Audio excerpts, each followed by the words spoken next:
Hello and welcome to Alan History Nerd. In this video I'm going to be looking at the presidency of Johnson 1963 to 1968, and then we're going to be looking at a series of his ideas and policies. So this is designed for A-level history students, in particular those studying the AQA Unit 2Q. And this particular part of the spec says that you need to know Johnson as president, personality and policies, his pursuit of the Great Society, the impact of Kennedy's legacy, and economic developments. So, true to form, I'm going to try and go through all of those different bits and hopefully give you a bit of understanding of what was going on. Let's start with personality. Well, Johnson was a big and imposing man. He was around 6'3" and was a very, very large man. You can see some evidence of that from the photos above me. He could be quite intimidating. He was known for berating staff, but also he could be quite intimidating in slightly less conventional ways. So, for example, there are stories of him conducting briefings while sat on the toilet, something that would make his staff deeply uncomfortable.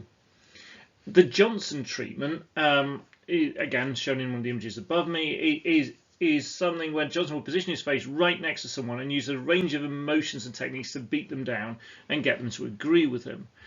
Now, when we're doing US politics, we have to talk about the power of a president often comes from the ability to persuade, or the power of persuasion. Johnson is renowned in political history in the US as one of the best presidents at doing this, and fairly unique in the way that he did it.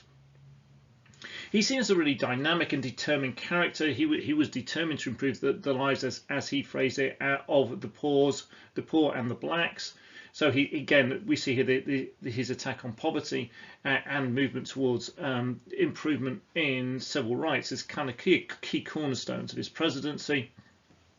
He's shown this prior to his presidency, his work at the head of the National Youth Service in Texas, and initially he was a teacher. And again, we will see that one of the areas that he really pushes is education.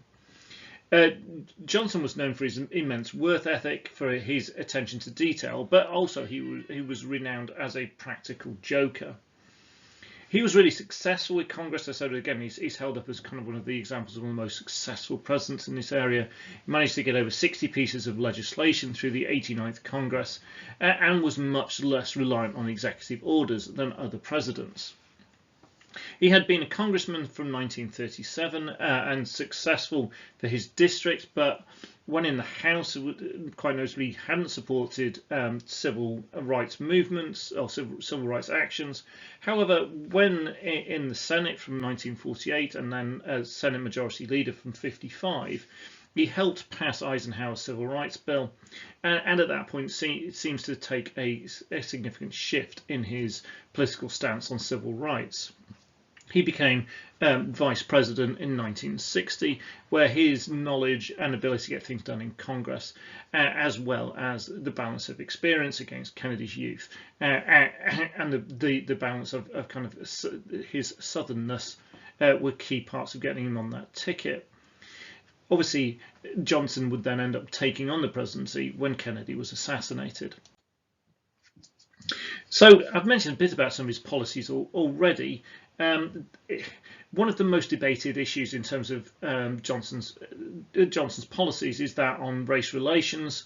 Early in his career, it's quite notable. He was from the South. Early in his career, he seemed to use racist language and seemed to appeal to white segregationist voters.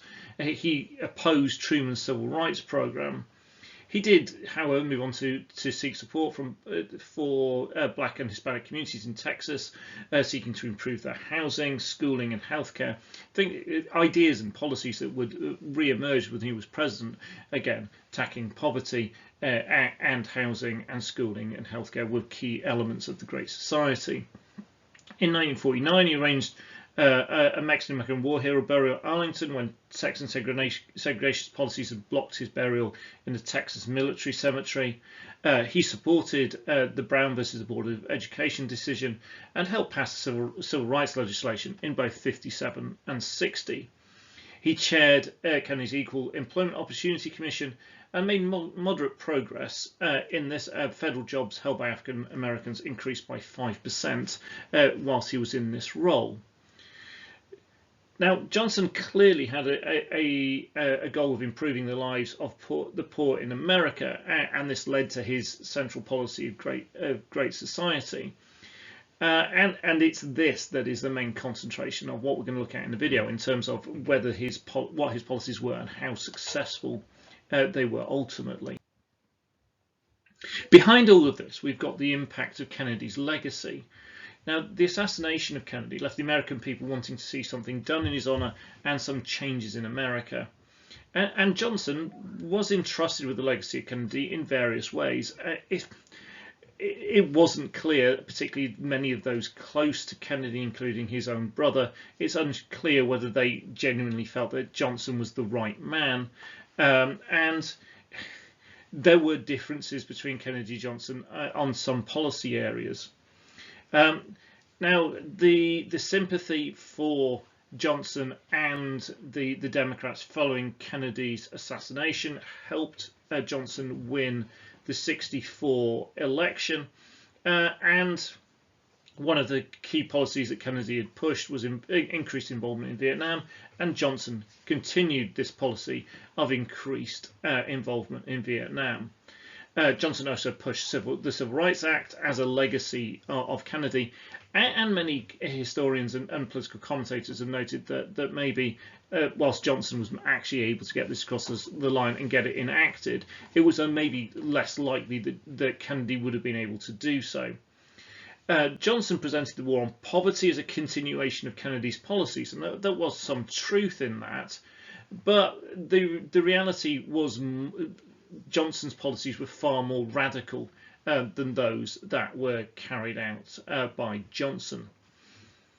That Johnson's policies were far more radical than those that would have been carried out by Kennedy. So we're going to have a look in more detail at the Great Society. So we see kind of the key cornerstones of the Great Society were racial equality, the end of poverty, education reform, modern housing for all, and the end of urban decay, and peace with other nations. The last one of which obviously it stands out as being particularly odd in this time frame where we've already pointed out that Johnson is going to massively increase US involvement in Vietnam. In racial equality, Johnson makes some really important breakthroughs, and there's two acts in particular which are under Johnson, which are the cornerstones of improvement of civil rights and racial equality in America. There's the 1964 Civil Rights Act, against links with the legacy of Kennedy. It banned discrimination in public places, progressed school desegregation, and established the Equal Employment Commission. So in this, we see some significant move forward. However, African Americans argue the bill had not gone far enough. Rioting occurred in East Coast cities, and the bill had in particular failed to address voting rights. And this then is, however, addressed. We get the Voting Rights Act of '65. Now, this particularly came after Martin Luther King's campaign in Selma. Now, the initial campaign in Selma, run by King, had kind of run into some significant issues and had, despite various outrages, had failed to make an enormous impact. This was until a march was organised from Selma to Montgomery.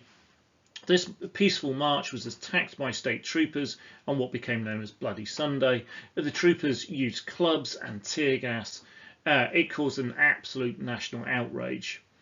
The Voting Rights Bill was then passed that removed the practice in the South of literacy tests and state constitutional tests, which were used discriminatorily to suppress the black vote. And the local state registrars were replaced with federal ones to ensure fair treatment of the black population and getting them registered to vote. And the bill passed largely due to the events of Selma. And there were other things behind it as well, because Johnson was quite mindful, and Congress was quite mindful, that civil rights outrages were being used by the US's communist enemies around the world for propaganda. Johnson himself also can be given a significant credit for the bill, as he made an impassioned speech in Congress, which is seen as one of the reasons why Congress then passed it. The Great Society led to increased African American voting, speeded up desegregation in schools, helped black colleges, decreased black unemployment very significantly by over a third, and reduced the number of black people in poverty by a quarter. However, it was again very clearly, just by looking at the world today, problems were far from solved. But it's easy to argue that Johnson had helped make some fairly significant progress. In terms of the end of poverty, Johnson declared in January '64 an unconditional war on poverty and got Congress to pass the Economic Opportunities Act, or EOA. Now, there is a lot of action taken on poverty. This is one of the most debated areas of his time in office. His intention, again, is very widely supported. There is progress. Whether the progress he makes ever lives up to the rhetoric that he used is another matter. So some of the progress was impressive. By '65, and there were anti-poverty programs either in place or coming into all states. Over 4 million people received aid to families with dependent children. 90,000 adults had entered basic education programs. $16 million had been put into rural loans and distributed to aid development and building employment opportunities in rural areas. 8,000 volunteers in service to America were helping those most in need across America. And very significant, and still kind of a mainstay of welfare in the US today, and the basis of the healthcare system. So you have the Medicare and Medicaid, which were established in '65. These both had a really big impact, although there were spiraling costs and some gaps. For example, for glasses, so something obviously that is significant, and there were some major problems. So the systems allowed doctors and hospitals to set their own fees, so they set them really high, and this ate up a lot of the money. But by '76, a fifth of the population benefited from these policies. So to separate the two out, so Medicare is the one aimed for the elderly. So this is to provide a degree of free healthcare for the older in America. And Medicaid is to provide free healthcare or subsidized healthcare for the poorest in US society. So these are really important things that are still a mainstay of the US welfare system, and these were brought in as part of Johnson's attempts to end poverty. Linked to this was his educational reform, and there's some really startling numbers about the state of things as he takes over. So in 1964, 54 million Americans had never finished high school. 8 million of them had received under 5 years of schooling. The American schools were overcrowded. There was a terrible shortage of teachers, and school buildings were in poor repair, something of which I'm sure none of you can relate to. Many who graduated high school could not afford to go to college, and there was reluctance to put more money in, though it was clearly needed. And one of the things that Johnson has pointed out was that in the USA they spent 7 times more on a youth gone bad, so people who ended up in the criminal justice system, than they did on one staying in school. So Johnson did something about it. Education funding was doubled to $8 billion. The money was channeled in particular into the poorest states and the poorest children. And we see this done through the Elementary and Secondary Schools Act and the Higher Education Act of '65. So it's 2 separate acts, both in '65. 30 million children benefited from federal aid in education. Percentages passing the high school diploma rose, as did the number of teachers. New buildings were built, and 25% of students in college received some kind of federal financial aid. So again, here we're seeing significant progress. Next, I'm going to look at modern housing and the end of urban decay. Unfortunately, it didn't lead to the end of urban decay in the US. And again, if you just look at America today, you'll see that that is the case. There was significant ghettos in most American cities, and there was significant discontent in those ghettos. And these problems continued under Johnson. One of the key issues was housing. Actually, some reports and studies into this showed that actually housing was more of an issue than poverty. People often had jobs and had some money, but the state of the housing and the inability to escape from the ghettos because of various housing laws had really caused a lot of the significant problems. There was significant white opposition to integrated housing, and this led to, amongst other things, issues with funding regeneration, because regenerating these areas would cost billions and billions of dollars. The Housing and Urban Development Act created programs to combat housing shortages and improve the standing of housing and remove decay. The Demonstration Cities Act of '66 was hugely ambitious, but was horrendously underfunded and failed to create the model cities that it was meant to. There simply wasn't enough money, and the money was spread far too thin. So I think the estimations were the total money given was probably about a quarter of what was required just for New York. New York was one of the initial 6 cities in the program, and that was expanded by Congress to 150, but they didn't increase the amount of money. So again, what we're seeing here with Johnson is the intentions are great. It's just the actual final delivery isn't quite there. Not always completely his fault. Congress, remember, in the US political system, controls the purse strings. They aren't willing to give him the money. Then he doesn't have the money. In '68, Congress passed the Fair Housing Act, following pressure from Johnson to end discrimination in housing. But again, the bill largely failed. And part of this, and the issue with housing is less successful than other areas, is simply some of the underlying issues with race in the US at this point in time. So although civil rights legislation was getting through, there wasn't a great desire among sort of the white population in America for integrated housing. So this is a significant kind of blot, I think, really on the progress of Johnson's Great Society. The biggest blot, however, is this lofty ambition for peace with other nations. Now, it's also one of the fact that it failed is one of the reasons why much of the rest of the Great Society doesn't achieve what it should have done. Because the biggest drain on Johnson's Great Society was the Vietnam War.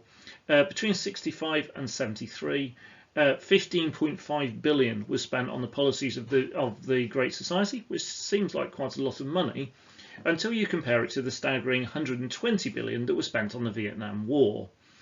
And just in those simple numbers, you can see one of the main reasons why the Great Society doesn't achieve the lofty ambitions that Johnson had for it, and clear demonstration that his aim for peace with other nations didn't work. And the Vietnam War not only meant that America wasn't at peace and was at war, it also damaged American relations with other countries. Given the fact that they were at war, it's impossible to suggest this element of the Great Society was any kind of success, and it severely damaged the rest of the project. So overall, was the Great Society a success? Well, the main argument is that Johnson promised too much, and therefore, although there were some impressive elements of Great Society, the project fell short of expectation, and so was viewed negatively by many. Now, as is often the case with America, you kind of get two worldviews looking at things. From the conservative worldview, the Great Society was seen as being wasteful and encouraging increased dependency on welfare and the federal government, and therefore a bad policy move. Liberals who tended to be more progressive and support Johnson's ideals lamented that he declared unconditional war on poverty, but poverty was not ended. They were upset that too much money was being diverted into fighting in Vietnam, and we've seen the numbers of that and the reason why that would be the case. The impact was particularly limited in rural areas, and although there were notable improvements for many in the south, in particular, and educationally across the country, there were many Liberals who left rather disillusioned with the whole project and the lack of overall progress. And we saw, for example, the problems with the housing. I mean, there was riots across in a lot of the ghettos across the USA during this period, notably the Watts riots in '65. It must remember that Johnson had high ambitions, and these ambitions were limited largely by Congress in the states. So Congress in particular holds the purse strings, and Johnson tried, and he did more than any president had done since FDR to improve the lives of poor Americans. But overall, his success was fairly limited compared to the ambition that he had. In terms of economic developments, we saw that Johnson carried out the tax cuts that Kennedy had proposed, and this stimulated the economy, again linking to the legacy of Kennedy. Economic growth then increased the money available to Johnson by around $4 to $5 billion. Inflation was low to start off with, but it picked up and became a really significant issue towards the end of Johnson's reign. And as we know at the moment, inflation, when it's high, eats into people's standards of living and causes significant problems. Johnson was increasingly concerned about inflation and proposed a 6% income tax surcharge. Congress then insisted this be matched with a $6 billion cut in domestic spending, which again damaged the Great Society project.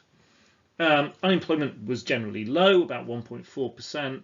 And gross national product grew. The economy was growing by over 4% on average during Johnson's term in office, and national debt also fell significantly. So again, we see some economic progress there. There were, however, significant issues as well as inflation. There was a growing problem with the trade deficit, which meant that Americans were buying more foreign goods than they were importing American goods abroad. So there's more goods coming in than there are going out, and this means that it can impact on the growth of the economy. More worryingly was the depletion of American gold reserves, with more and more money, more and more gold being sent abroad, and this ultimately led to a run on the dollar in '68, which means that the markets became concerned that the dollar was overvalued, and we had lots of people selling dollars, so the value of the dollar fell, and this had particular issues for the America when it came to its international prestige. So I hope that's been helpful for you and given you a bit of an overview of Johnson, and in particular the Great Society project. If you've liked the video, please hit the like button. If you have any comments or questions, please leave those below. This video is part of a series looking at the content of 2Q. There's also loads of other history videos on the channel, and also loads of politics ones as well. So if you haven't done so already, please do subscribe. Thank you very much.